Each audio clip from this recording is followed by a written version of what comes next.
Сәлем достар, сіздермен бірге мен Жанар.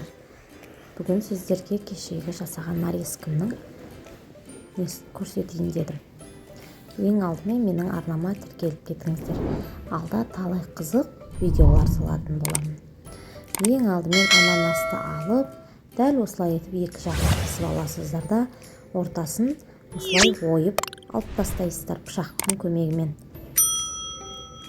Ойып алынған ананастың ішін алып қоясыздар да, сыртын осылай алып зеркалыға орнатасыздар. Зеркалы болады, мүмкін тарелке болады. Үстіне осындай кесе орнаттым. Зеркалының жан-жағына осындай майда алмадан кесіп салдым.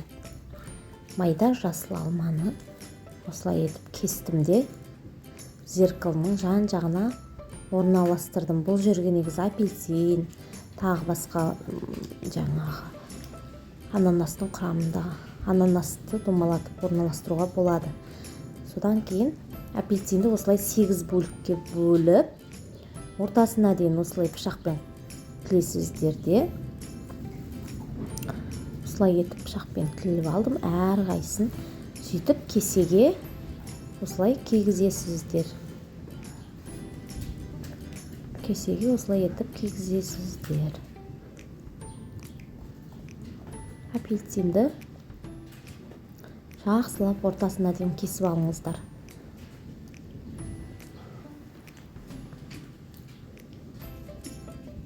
Содан соң осы ананастың жапырағын алып, жан-жағын кесіп, кесенің үстіне орналастырамыз. Кесенің үстіне осылай орналастырасыздар. Және одан кейін бананды осылай етіп турап алдым.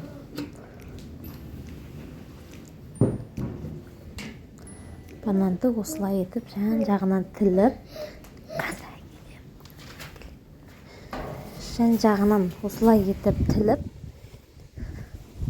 зубочистканы қыстырып, мына жағына осындай қылып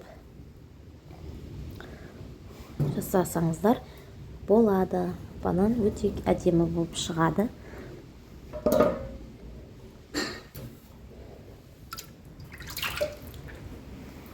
Басына бір түрі шиені қыстырып жібердім.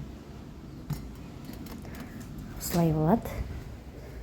Сосын қайықша етіп андай қылып кесесіздер де, осылай етіп шығарып қойсаңыздар, әдемі бананның әдемі нарезкасы шығады. Одан соңғы жеміс алма.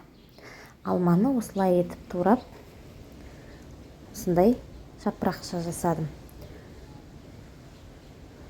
Пышақтың көмегімен өстіп турайсыздар да, өстіп жапырақ етіп, оны да жегіне қоясыздар. Кивиді өздеріңіз көріп тұрғандай пышақпен осылай етіп кесіп алдым.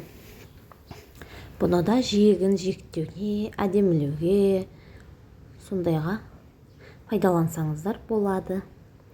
Ал сары өріктерді ортасынан кесіп, нарезкімнің бір жағын ортасына осылай қыстырып қойдым. Осындай нарезкі пайда болды. Сосын ананастың ішінен шыққан бағанағы ішіндегі жемісін кестім де, оны мынандай таяқшаға тізіп, шиемен араластырып, домалақтап істеп алдым да, осындай әдемілікке өстіп таяқшаларды шығарып қойдым. Сіздер де жасап көрсеңіздер болады. Жасап көруге кеңес беремін. Егер менің арнам ұнап жатса, лайк басып, арнама жазылып, комментарий жазып кетіңіздер.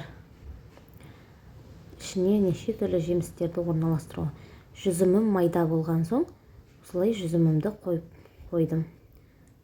Өстіп мен түлектерге жасап бердім. Алтын нарезкі шықты.